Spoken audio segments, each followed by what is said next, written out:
மோகனூரில் அரசு ஒரு கருத்து கேட்பு கூட்டம் நடத்தியது.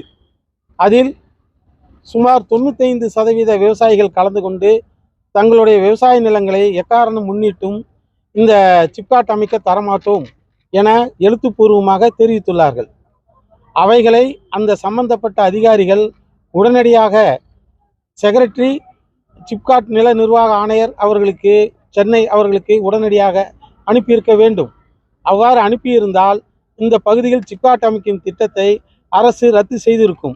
துரதிர்ஷ்டவசமாக சம்பந்தப்பட்ட அரசு அதிகாரிகள் ஏதோ ஒரு உள்நோக்கத்தோடு அல்லது யாரோ ஒரு அரசியல்வாதியினுடைய அழுத்தத்தோடு இந்த கடிதங்களை இன்றளவும் செக்ரட்டரி, சிப்காட் நில நிர்வாக ஆணையம், சென்னை அவர்களுக்கு அனுப்பவில்லை என்பது தகவல் பெறும் உரிமை சட்டத்தின் மூலமாக தெரிய வருகிறது.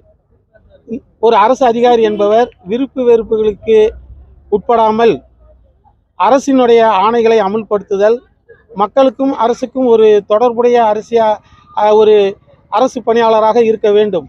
துரதிர்ஷ்டவசமாக உள்நோக்கத்தோடு செயல்பட்ட அந்த அதிகாரியின் செயலால் இந்த பகுதியில் 5 கிராமங்களில் ஒரு அமைதியின்மை, பதட்டம், பல்வேறு குழப்பமான சூழ்நிலை நிலவுகிறது.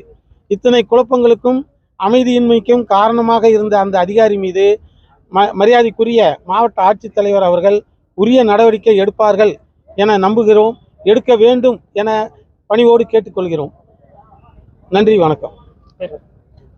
பேர் ரவீந்திரன், சிப்காட் எதிர்ப்பு இயக்கம், பழையப்பட்டி.